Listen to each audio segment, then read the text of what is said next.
programmatic discussion on integrating renewable energy into agri-foods and health value chains. As we meet today, there is an increasing recognition of the deep connection between climate, energy, agri-food, and health systems.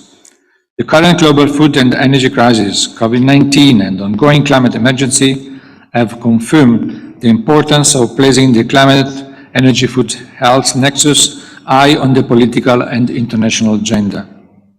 Despite the wide acknowledgement that access to electricity is fundamental to providing essential healthcare services, about 1 billion people are still served by healthcare facilities without access to electricity.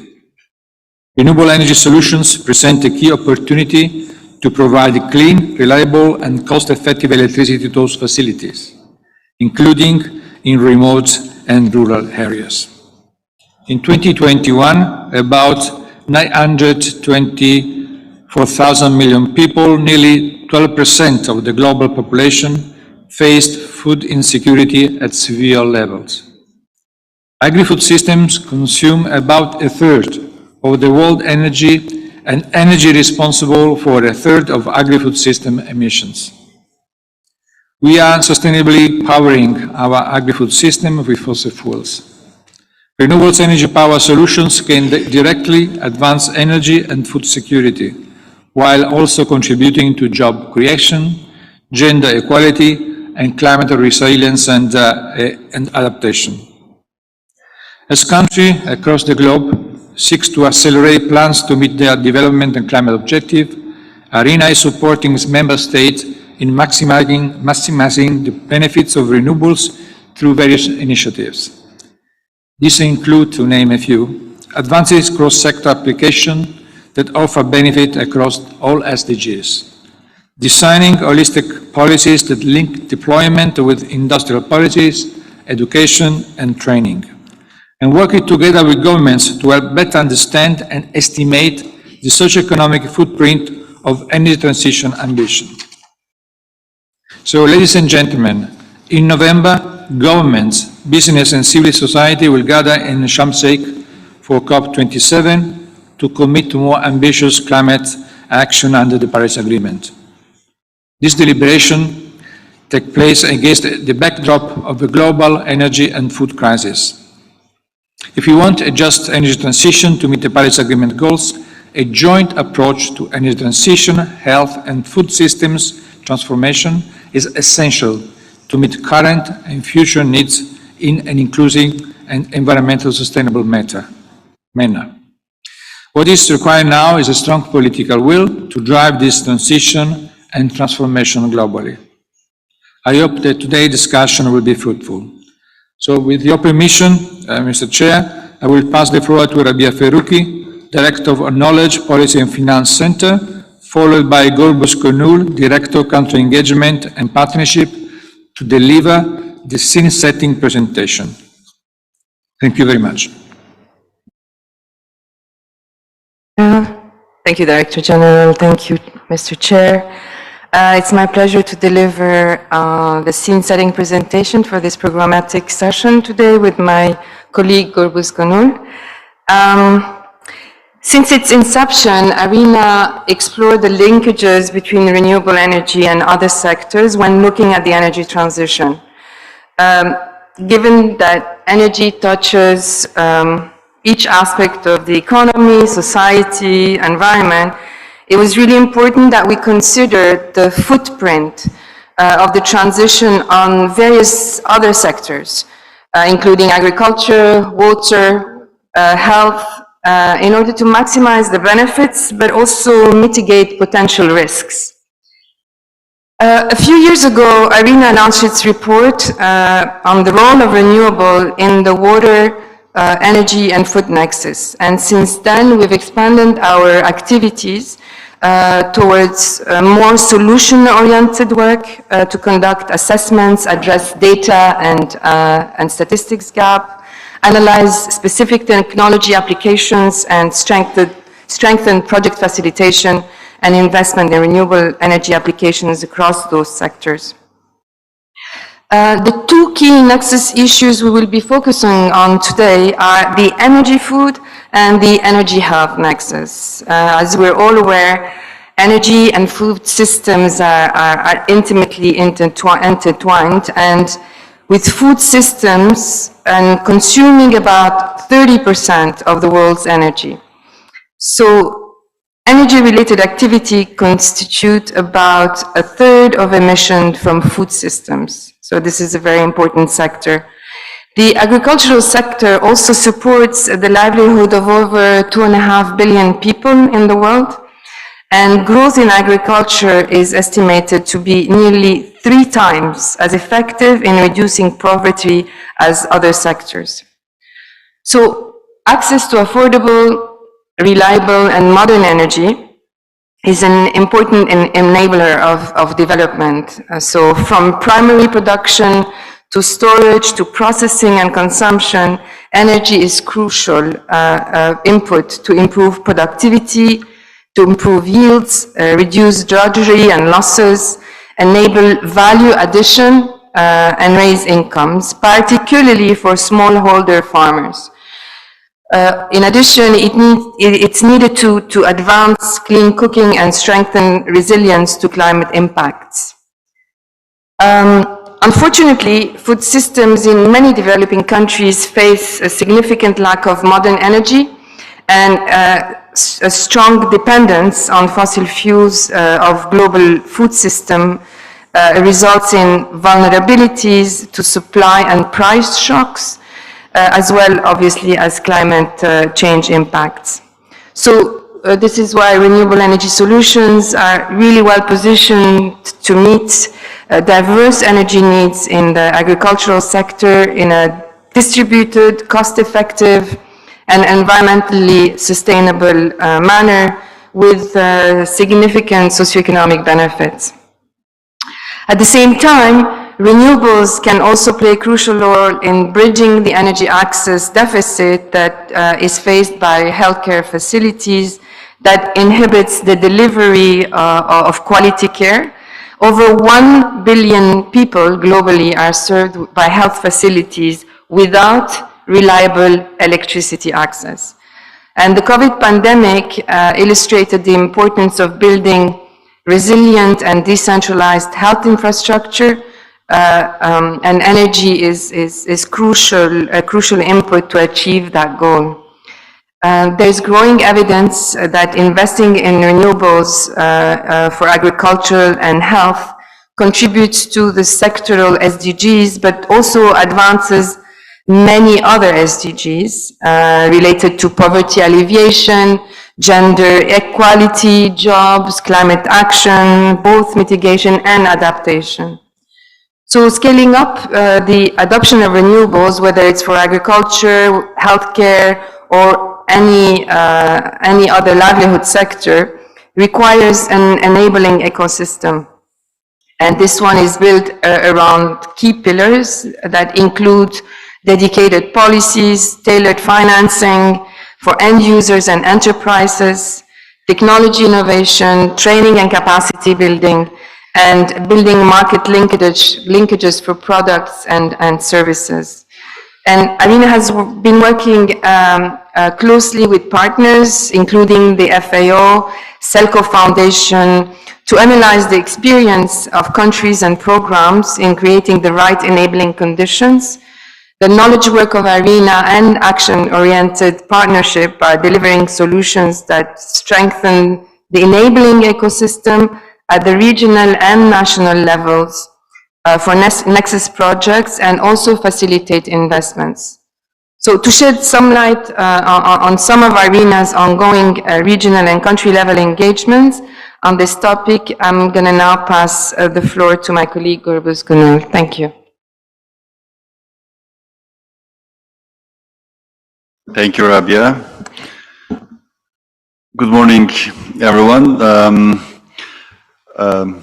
Let me continue with providing a snapshot of our country engagement work in that space and how we are supporting countries with renewable energy, decentralized renewable energy solutions in providing electricity to healthcare facilities as well as for along the value chain of agri-food sector. Because our energy access work has been expanding from providing support in simple electrification solutions to those which are more having a social impact on the ground by stimulating economic activity, enhancing livelihoods, better provision of social services. And our focus has been on agri-food and health sector. And why? Because especially given the COVID and geopolitical crisis that we have witnessed in the last couple of years, there's a lot of pressure on the health and food systems.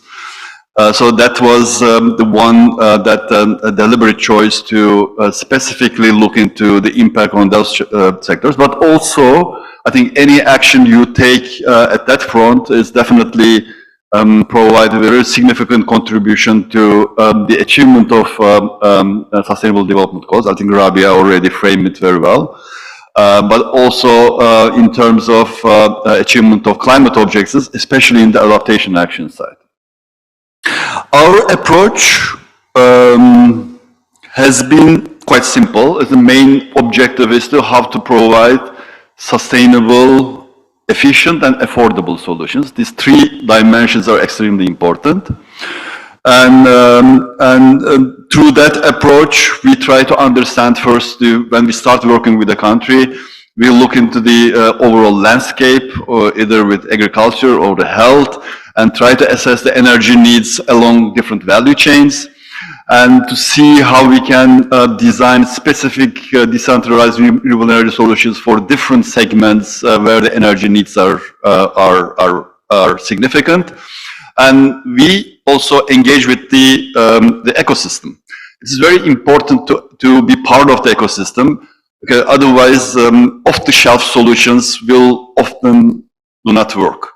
You have to design those solutions, working with the stakeholders in the ecosystem, and try to come up with those tailored solutions for the needs. And then how these solutions developed within that ecosystem can be translated into project proposals, and then if you are able to develop business schemes, financing schemes that is affordable for the recipient. We have our focus has been very much on Sub-Saharan Africa and Asia. You see some of the countries we have engaged in. I'm going to present two pilot projects in that front. One is in Burkina on the health sector, and also the other one is in Hindu Kush Himalayas, focused in Bhutan and Nepal for the agri-food. Rabia already highlighted we work with partners because we are not experts neither in health nor in food or agriculture. So that's why where we engage with those experts who can bring that knowledge, and we merge that knowledge, technical knowledge, energy knowledge we have, and come up with those specific solutions. We engage with regional organizations, with ICIMOD in Hindu Kush Himalayas, in Southern Africa, SACRI, and try to bring in that regional specific knowledge, country knowledge in the picture. Next slide, please. Starting with the healthcare, in fact, we have exactly implemented that methodology in Burkina Faso, because it's clear that healthcare system is suffering, and out of close to 2,400 healthcare clinics, 30%, around close to 800 of them are not operating. They don't have access, because they don't have access to electricity. And here, what government is trying to do, on the one hand, how to upgrade and provide solutions to those facilities which do not have access, but also in the next term, to expand the infrastructure across the country and with additional clinics. So the blueprints, those solutions we have developed, can apply for either for the existing ones or for the new infrastructure. System design and cost is extremely important, how you design the system, because we see that if you do not optimize the energy needs, it is always an issue to undersize or oversize the system, and many projects didn't succeed only because of that. So it is important to take into consideration any energy efficient equipment and appliances. Energy efficient built environment is extremely important, because when you look at the energy needs, around 40% is only provided for the thermal comfort of the people living in those buildings. That's the significant amount, 40%. And when you look at the Burkina Faso, you have 3 regions with different climate zones, and you have to adjust your building design accordingly, and so that you can optimize the energy needs. You have to look into the IT needs. What sort of IT needs you are going to require in order to provide services, because as you see, one of the services is teleconsultation. If you are able to provide that consultative service, you have to work with that. We have developed 3 different options, depending on the level of services required, and also estimated and corresponding unit costs. And what we have seen is, to be able to electrify those 779 healthcare facilities, which currently do not have access to electricity, you need around $10 million for investment for renewable energy, for implementing renewable energy solutions. As I said, ecosystem is extremely important. And when you look at the report, you will find also certain guidelines for procurement and installation. You will see options for ownership and maintenance monitoring, training needs, etc. Let me move to the second case, which is also the next slide, please. Hindi Kush Himalayas work that we have undertaken in the agri-food sector. And what we have done there is we identified those cash crops which are important for the region, which are 4 as the pilot case: potatoes, buckwheat, yak, and vegetables. And we collected data on the ground, thanks to ISIMO. They were the ones going on the field collecting data, and based on that data, those collected, especially in Nepal and Bhutan, and we were able to assess the viability of renewable energy solutions based on the needs and how these different solutions can be plugged in. And it is still, there are certain things that need to be done before investing in renewables in those areas. There are still very traditional implementations exist in terms of agricultural food activities. Bringing automation is important. We need to support enterprise development and support them to be able to function properly in the market. There is definitely a need for better access of the products to the market and develop the related supply chains. And then you can develop a good pipeline of projects and develop related financing scheme to implement it. Next slide, please. Our work in again, agri-food sector, but for geothermal direct solutions is a bit different. We are more trying to stimulate action on the ground on the existence of those viable options for geothermal heat for agri-food applications. We have developed this guidebook based on the best practices and the priority areas that action can be taken, because you see that geothermal is very, especially low and medium temperature geothermal, which exists everywhere across the globe. High enthalpy, 30 countries. Low enthalpy, entire world. So these solutions can be applied across the globe, where relevant, where available, for different purposes, from food drying to aquaculture, greenhouses, etc. So there are so many very large scope of implementation. And what we do is to, based on this guidebook, and when we're developing that guidebook, we do it together with the experts in the field. We brought together 23 experts from 17 institutions to bringing that knowledge to us and working together in developing those guidebooks. And then we start engaging with the policymakers, try to inform the policymaking process through webinars, through capacity building, and how we can help them bring that to their attention, and eventually these are taken into the planning processes in the country. So this is all I will talk about today. The 3 publications, they are available outside of the room, and if you're interested, you can grab one. Thank you very much. Thank you very much, Director General, Ms. Farouki and Mr. Gonul, for very comprehensive introductions. I now open the floor for interventions.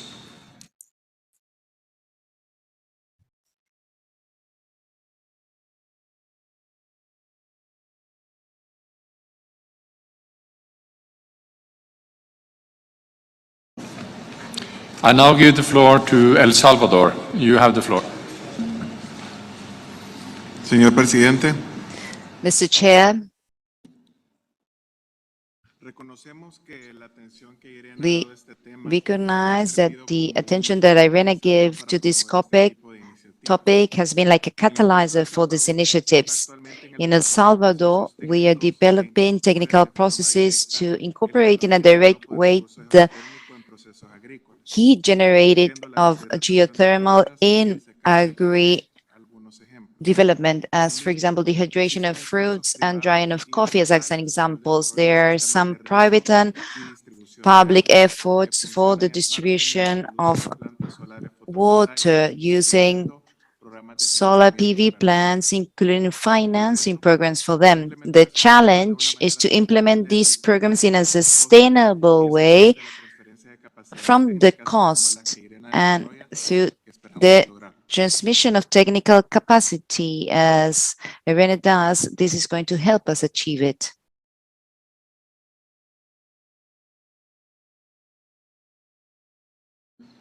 Thank you very much. I now give the floor to Zimbabwe. You have the floor, madam. Thank you for that presentation, and thank you, Chair, for giving us the floor. We really appreciate this presentation because as Zimbabwe, we have done a lot in the space of agri-food, health, value chains relating to renewable energy. As most might be aware that we still have a supply-demand gap, which has made it very critical that we look at alternative ways of supplying some of our remote areas with access to health systems. We are also in agro-based economy, and we have had to deal with increases in droughts over years and the need to adopt smart agriculture, focusing on irrigation is to ensure food security has been quite imperative. Some of our first mini-grids, which we had developed through cooperating partners, I know the European Union did a number of mini-grids where irrigation systems, which had small hydro systems, meant to improve food production in a number of remote areas in the country. We also have seen a huge uptake of renewable technologies in commercial farming communities, where solar ground-mounted systems and also small hydro systems have been installed for supply of energy, especially for irrigation and also food processing. We have also witnessed the increase in a lot of solar-powered bores being used and linked to nutritional gardens and marketing gardening as one of the ways of increasing the uptake of renewable energy. Food processing, as noted in the presentation, has been key, and we have seen a lot of solar drying also being adopted to ensure preservation of food as it goes into the market.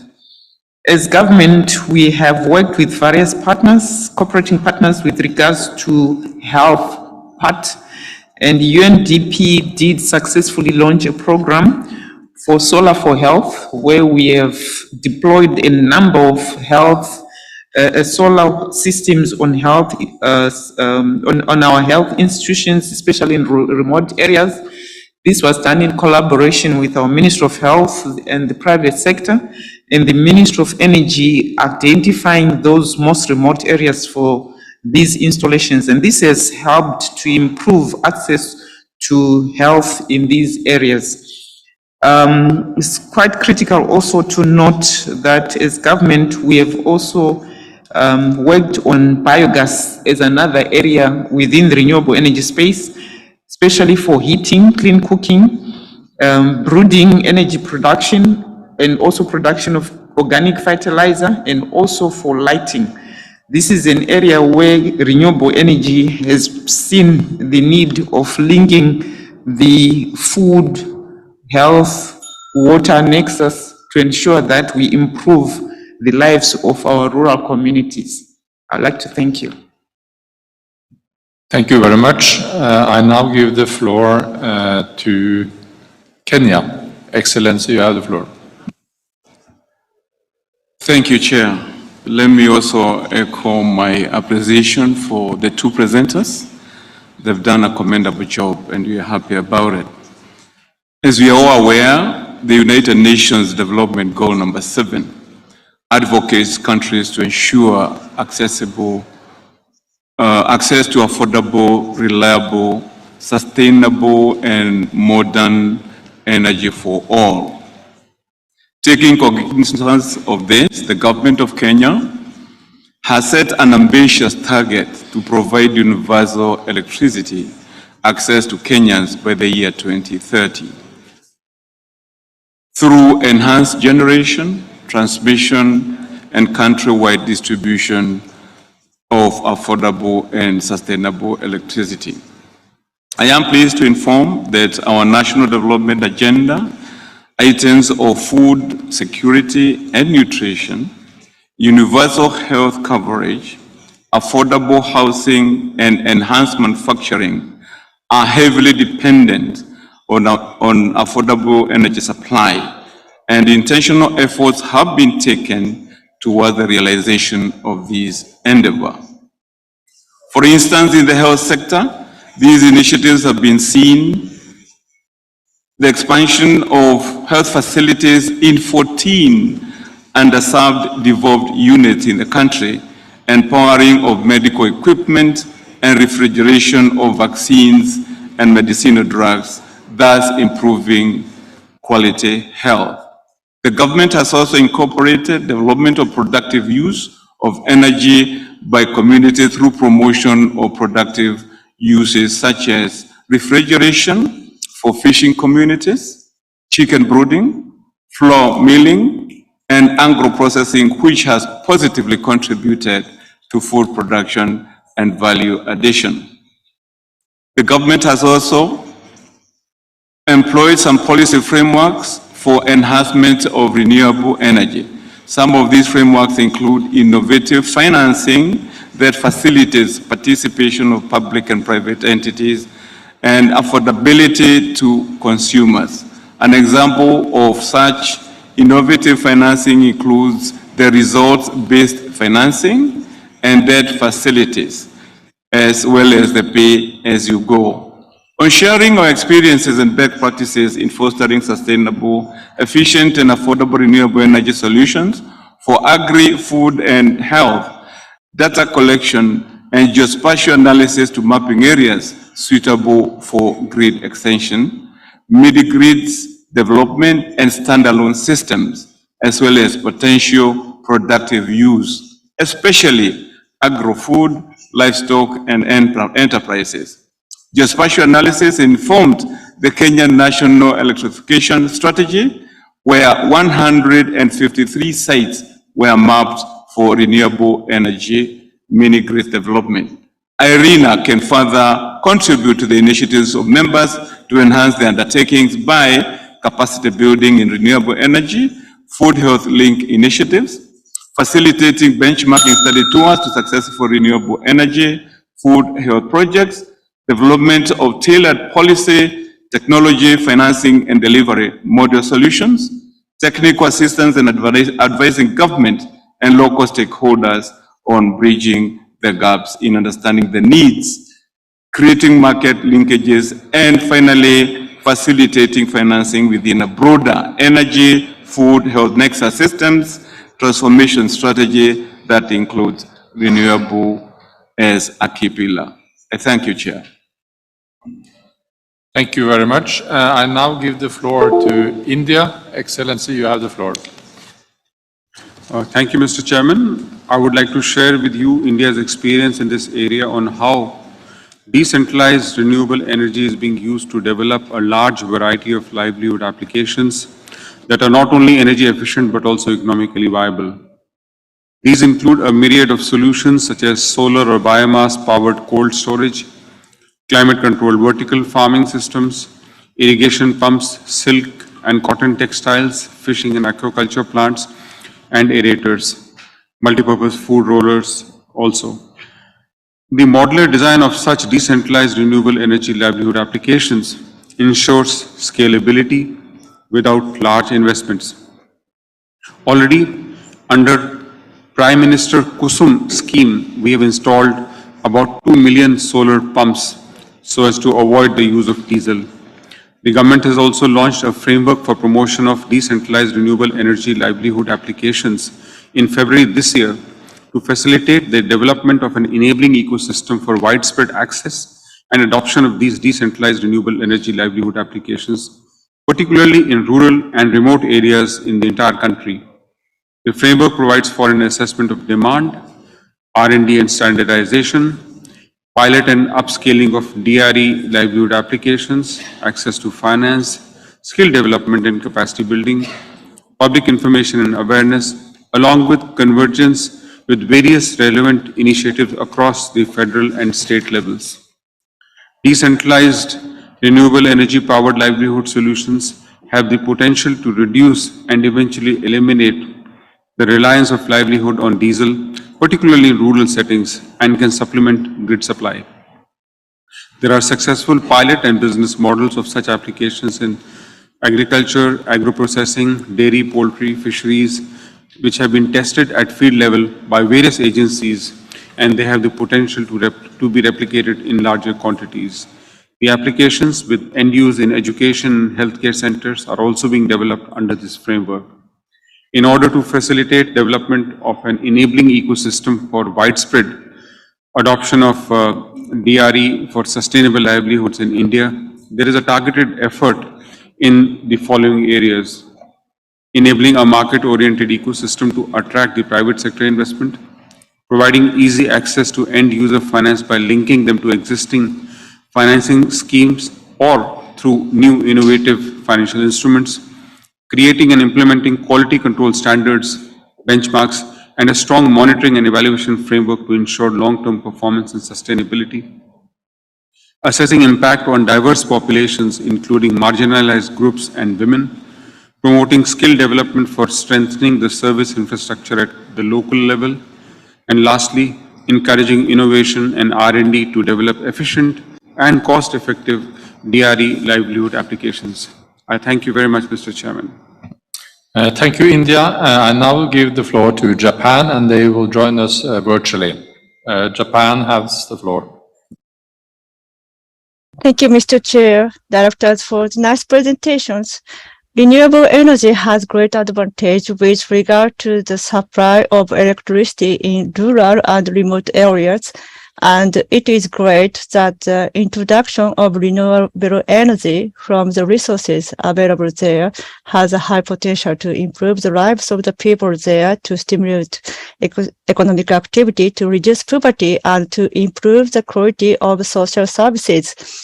Its usefulness will be further enhanced if renewables are applied, taking into account the local climate and food systems. As one of the component local resources is biomass, which originates from the food systems themselves. In May last year, Japan formulated the strategy for sustainable food systems called the strategy Midori. Through this strategy, Japan will promote the transition to sustainable food systems with a low environmental impact, including decarbonization. In particular, for renewable energies, the strategy contains development of local energy management systems with solar photovoltaic power systems over the farm, biomass power and small hydropower generation, and the use of electricity and heat from them. And through the strategy, researches and studies are conducted to generate innovations in food systems, motivate stakeholders, and facilitate their implementation in society.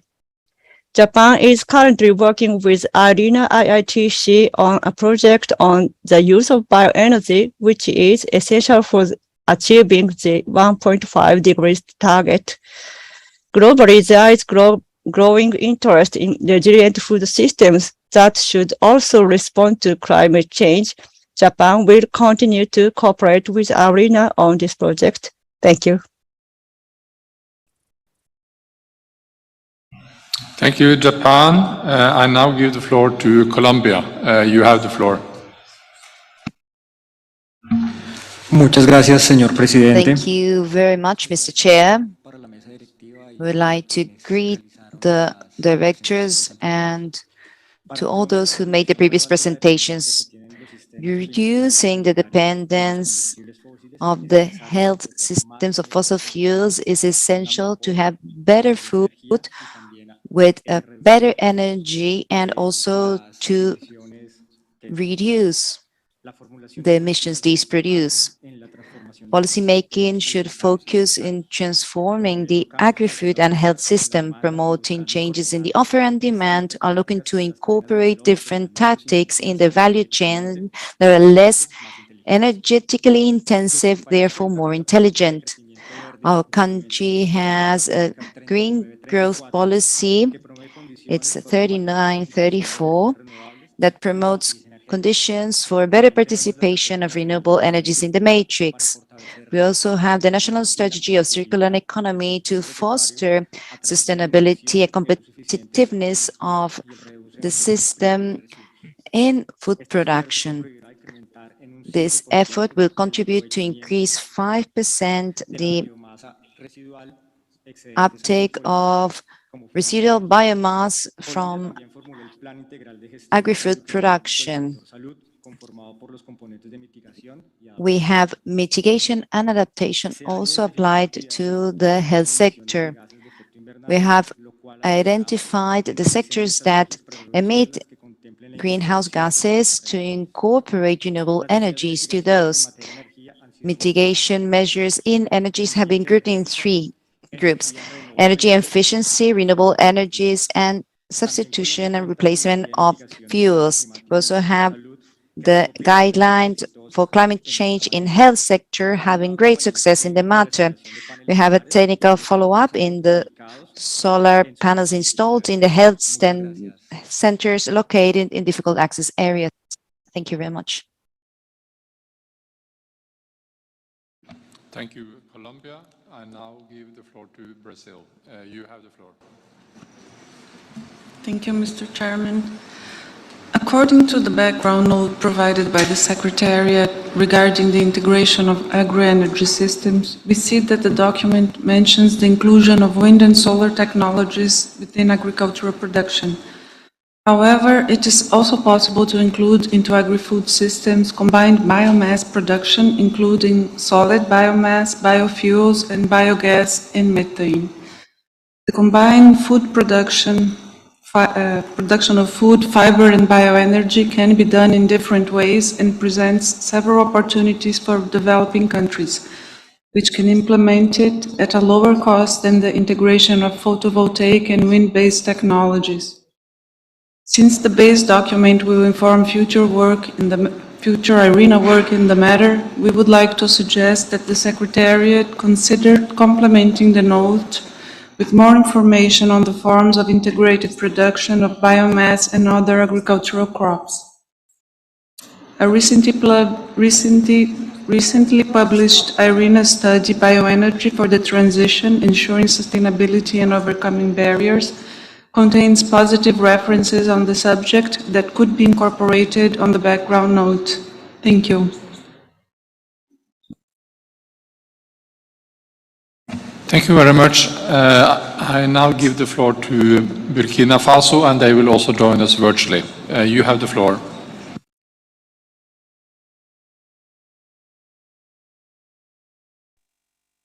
Ok, merci. Alors, Thank you very much. On behalf of the government of Burkina Faso,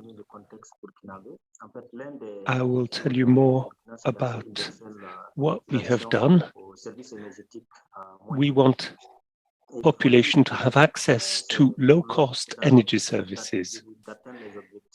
The objective is to meet the sustainable objectives set by our government in the past.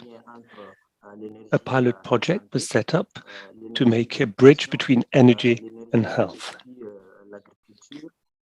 energy and education, energy and agriculture. The pilot project was deployed and we got support from IRENA. They gave us orientations, that is, they helped us evaluating a study on the design of a certain number of projects so that we could appraise our preparedness. The objective also was to develop an action plan so that our country could meet its own objectives. Thanks to the support we received from IRENA, we realized that our Energy and Health Ministry in Burkina has recognized that there's a sense of urgency to develop an approach that would be larger at national level so that we could develop decentralized and efficient energy generation systems for the faraway health centers. This is within a political framework which includes the design and deployment of energy and health programs, which means that today Burkina has a project, for instance, for hospital centers. We have solar panels. In all of our universities, we have solar systems to have power. And in all the medical centers, we received support from IRENA. They gave us assistance and they helped us deploy the pilot project for those who are really far away from electricity and power services. I would like to warmly thank IRENA for their support and for this efficient cooperation with the energy players in Burkina. They were always available to help and support our initiatives focusing on the energy sector. Thank you very much. Thank you very much, Burkina Faso. If there are no further comments, I now give the floor to the Deputy Director General to address the issues raised and provide us some overall reflections. Please, Madam, you have the floor. Thank you, Chair. This interaction and interventions of the membership have clearly made us realize the very important role that the focal points of IRENA are now doing in enabling us to move further down into our engagement with ministries like agriculture, with health, so that we can actually move forward these kind of decentralized applications and also assist our membership in creating the kind of more holistic policy-making space for decentralized applications. And thank you very much for pointing out that our focus has pretty much been solar, wind, and geothermal, and we need to take into account the very many uses that biomass, whether in its residual form, can have in terms of applications for either direct heat applications or even converting it into electricity, especially for the agricultural communities, for those remote communities that require this kind of a resource base which they can very usefully convert into something more useful. We would like to thank Walloon for the voluntary contribution that has made this work possible. It has allowed IRENA to step into pretty much area of adaptation, and as we also focus on the COP27 that's going to start very shortly, we also think that it brings to and with this we've also tried to highlight that while there is a increasing focus on the mitigation, but adaptation is also an area which requires more financing, and also we hope that we can be the center of excellence that can take the best practices, the practical experience that our membership has, to be able to build it into a platform for knowledge sharing and also for sharing of experience. We've heard that there are many countries that are now looking at not just, and especially the agro-based economies that are looking at the solar systems for irrigating cash crops and food processing.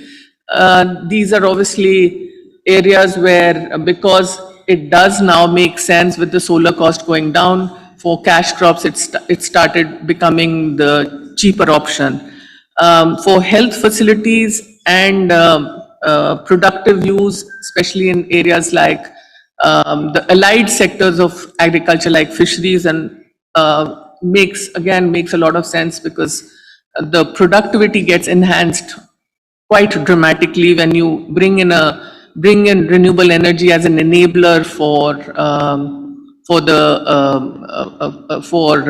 agri purposes and agri processing purposes. I think the most exciting part of this discussion was really around the fact that there are financial models available, whether they are pay-as-you-go or business models that are available and are being rolled out as pilots and being upscaled, which are allowing private sector to develop this as a focus of their enterprise. And I think the discussions also highlighted the need to have skill development happening at the local level, because these are not scalable till the skill development is also the skill is also developed at the local level, so that these systems can be maintained and taken care of as we move forward. So I think we have received from our membership very important feedback in terms of how we can deepen our study, and also we think it's extremely good to know that these kind of policy making and interventions are happening at scale in some of the countries in our membership, which we can start documenting as best practices or lessons learned to be able to take it to our larger membership. So I'd just like to thank all of you who made the interventions, and given us the suggestions to how we can expand in this area of work and